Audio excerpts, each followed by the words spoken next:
UK Queen's Award is the most prestigious award that can be given to a volunteer organization in UK. And not just in UK, but 50 nations acknowledge this as the most prestigious award. And the local people were very moved. Even the mayors of cities were very, very moved. And they were the ones who recommended to the Queen of UK, Queen Elizabeth II. Nag-prepare po kami for the event to glorify Father and Mother po. Please po na Manila Day para po shine your light in Heavenly Father and Heavenly Mother. Thank you! Your hands, that's all you have to do. When you need a shoulder to lean on, we'll be there for you. Always here to lend a First po, I want to give thanks to our Catholic Father and Heavenly Mother po for allowing me to participate in this event, Clean Up Movement po.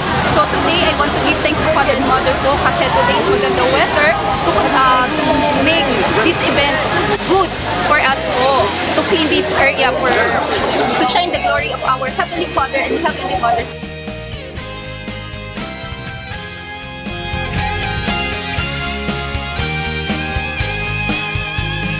In a world that is full of pain, we bring news of joy.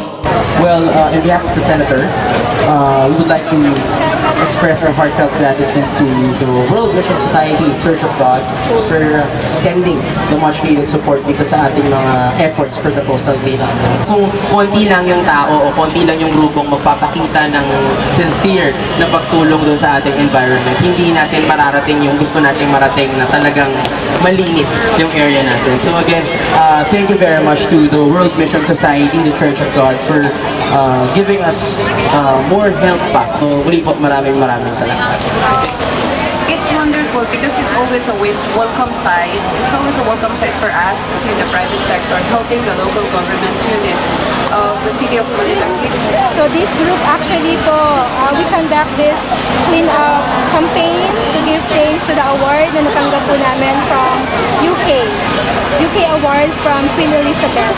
Yeah, congratulations. I went over it. I read about it. And it's always nice that part of it, you are trying to have this as a part of commemoration and thanking the Heavenly Father and Mother for that. I hope you will not get tired of supporting the city government of Manila and of course all other private sector helping us clean this up. Yeah, having a regular, not only just once, but doing it regularly will be always a welcome sight for us. Thank you very much. We cannot do this all alone in the city government. We need all of you. So thank you very much for helping us out. Congratulations. It will give us eternal life in the last days. So we know how busy you are, but we thank you for granting us the chance to show you about our church. We will just mention some verses to prove the existence of God the Father and God the Mother. Just reach out your hands, that's all you have to do. When you need a shoulder to lean on, we'll be there for you. Always here to lend a helping hand, count on us through and through. From the bottom of our heart, with a mother's mind, we love you.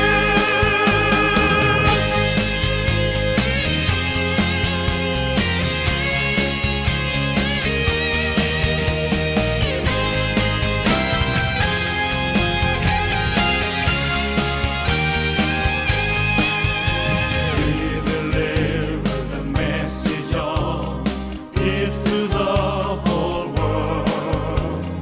With the love of a mother, we want you to know we love you.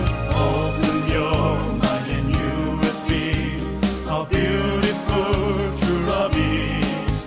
Eternal future that you dream of will open up before you. Nagpapasalamat po pala ako sa World Mission Society Church of God sa pag-imbita sa amin dito, sa pagbigay ng opportunity na maging bahagi ng activity na ito. Sobra po akong nagpapasalamat. Then I didn't expect ko na madami din po pala mga taong pupunta dito. Hindi lang po pala kami na from Philippine Navy, but nandito din po pala yung Philippine Coast Guard na tumulong din po, nakisa sa activity ng World Mission Society Church of God. First of all, I just would like to say na thank you for inviting the Bureau of Fire Protection sa event na to. And congratulations for the successful event at nakatulong po tayo sa kalikasan.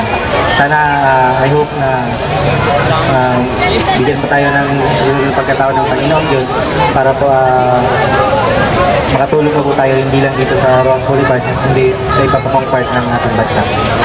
Maraming salamat po once again sa World Mission Society Church of God for inviting us once again. Thank you from the Bureau of Fire Protection and to the Heavenly Mother.